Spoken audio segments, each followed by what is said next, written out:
Hello, welcome to Connie Martinson Talks Books. Well, you turn on your TV at night, and whether it's Desperate Housewives or it is CSI, they come on week after week after week. And you think, wait a minute, I wonder if I could write one of those stories. Have I got a book for you? It is so great, it's in its third printing. It is written by my guest, PamDouglas. The book is called Writing the TV Drama Series, How to Succeed as a Professional Writer in TV, and it's published by Michael Weesey Productions. Welcome, Pamela.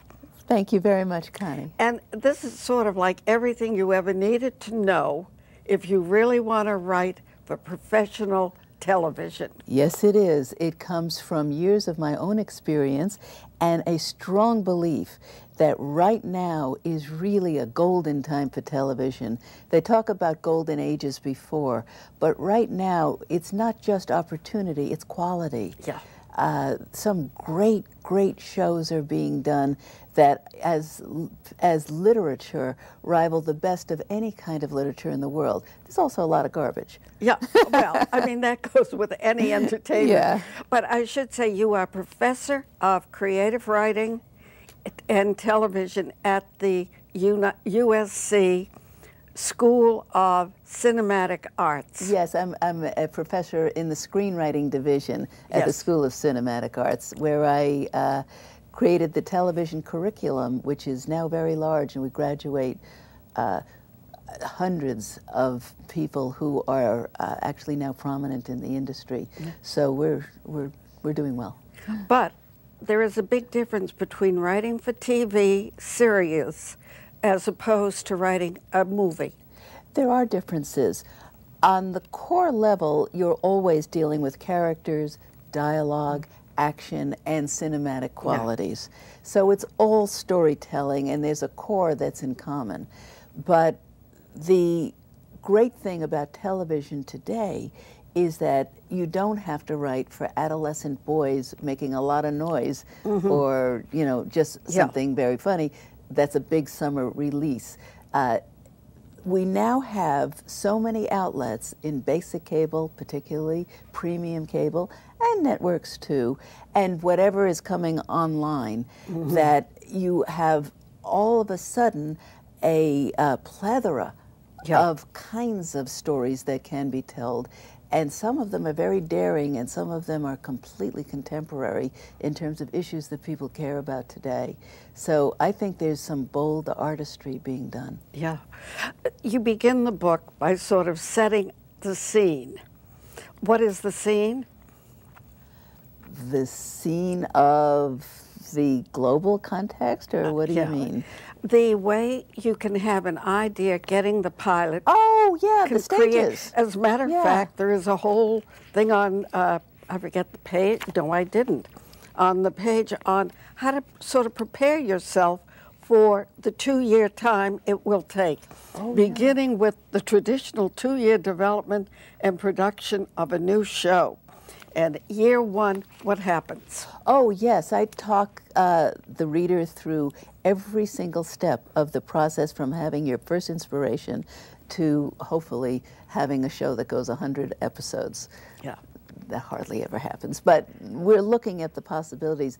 And at the very first level, you really need to come up with the world and the characters, the legs, and the springboards. In other words, the legs are what would make the show continue. It's not just one movie, that's one difference. It's got to go on and on and on and have enough story potential that you could get 48 or 100 stories out of this. And springboards, what makes each episode happen each week. Now, sometimes they're lawyer shows, somebody comes in with a case. Sometimes it's relationship material. So lots of ways of doing it. And then you have to write a pilot. Now, you have this brilliant idea, you've written a great script, but you don't have a track record. That's the problem. There's a lot of competition in this field. I can't tell anybody that just because you've got a clever idea and you've written some script that you're suddenly going to be a showrunner or even see your show on the air, because that's not true.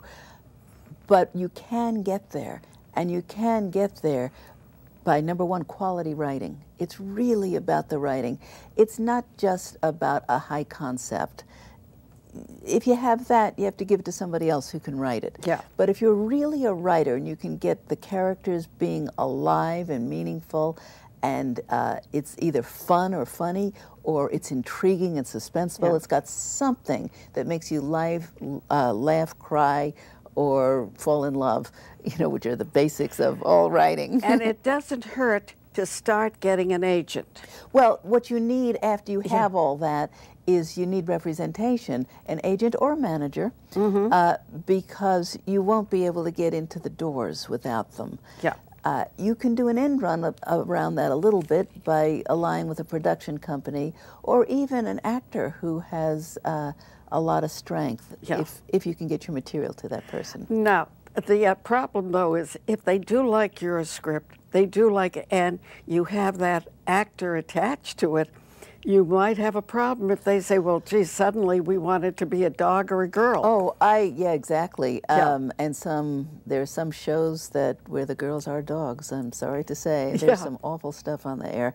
But I don't recommend attaching an actor early on. I loved your idea, though, about calling an ICM or one of the talent agencies, talking to whoever picks up the phone and said, look, I'm looking for representation. I have a script that is very serious. Whom would you suggest I call or look up in your agency? Right. I wouldn't try one of the big ones like ICM or CAA because you're not going to get very far. But there are many smaller agencies, boutique agencies, and there are managers who are doing the same work or similar work as agents. And if you just call the office, you may find that the receptionist there, just the first person who answers the phone, is like you. Yeah. Is somebody who is just getting a foot in the door, and they may say, well, there's Joe, he's new. Yeah. I'll give you his phone number. He might be looking for a client. Yeah. There are many ways of doing it. I really do think, though, that different from when I broke in and there were no classes that you could take, right now people who are moving into the industry generally have had some schooling. They've taken courses in screenwriting and between television. You and Richard Walter at UCLA, try to get there. That's the best. Well, USC is the top film school in the world. There are some others in New York. There's NYU. Yeah. There's even. Well, UCLA isn't bad either. UCLA does not have a real film school. People think it does because it's in Los Angeles. It doesn't. It has a department, and they have a small number of classes. Especially in terms of a major television curriculum. They have a good extension. There are a lot of programs in the extension where you don't have to actually be enrolled. So that's what UCLA offers that we don't. How many people can you take into your class? Classes at USC are small. We keep them at 8 or 10 people per class so that everybody gets that private individual mentoring. But we have literally thousands of students in the school across the various divisions. All right, we're still in that first year of getting your show on the air. So you've finally made an appointment, you've gotten some interest. They've said, go out and write the pilot for us.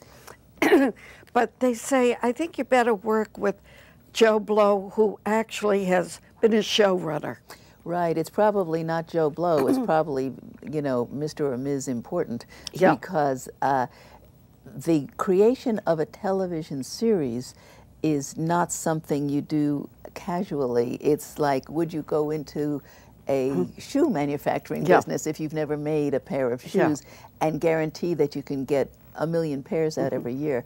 Well, or would you go to a doctor because he read a book on brain surgery and let him cut your head open? But we might refer back because there's a Dr. Pashman in it. Yes, but we're now towards the end of that first year. They have presented you to HBO, they have presented you to Showtime, to NBC. There is interest. And now they've said, well, come back and we'll maybe make a pilot. Well, it's not quite like that. It's a little like that. Your production company, which can guarantee your show, and the studio, which can guarantee the show's financing, goes with you to pitch to all sorts of outlets, of which basic cable is more likely than one of the premium cables. They're not going to. Nobody's going to HBO. And then today, most beginners even are coming in with an already written pilot. To come in with a concept and ask for the money to write a pilot, you have to be pretty high up. It does happen, but usually we're finding people coming out of the film schools and out of, you know, their other writing work with a pilot done. What about camcorders? Are very inexpensive. Most everyone has one. You get a couple of friends from an acting group and say, look, do me a favor, we're going to run a tryout.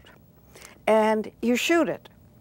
Yeah, if you can get that on YouTube and get some YouTube numbers, that might work. It's really not the way it's done.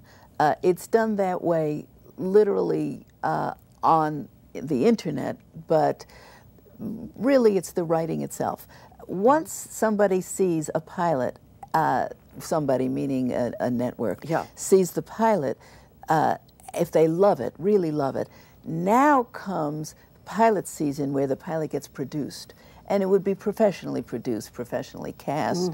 And because the competition to go from pilot to show is really very tough, because this is where the big investment is. So they're going to put sometimes tens of millions of dollars, or certainly many millions of dollars, into a beautiful, beautiful pilot, so that they can then get the order for the show that would go on there. Second year, what happens? Second year, you hope that you get an order for a full season. Sometimes they'll give you much less. You don't get viewership in the first few, and you're out. Forget it. But let's imagine your show is wonderful. There was The Walking Dead, when its very first episode on AMC was shown in 231 countries in 185 languages, and huge ratings. Interesting is your interview with the president of AMC. Charlie Collier. And the way they began with movies that related to what that original was going to be. So it got a following that would come on every week to say, watch an old film that related to Mad Men. Yeah, AMC had a unique wedge way in, and I think Charles Collier and his associates were brilliant, because it was a nothing basic cable that was just showing a lot of old movies, and they invented the way of introducing original television series coming straight off the cinematic ideas of movies.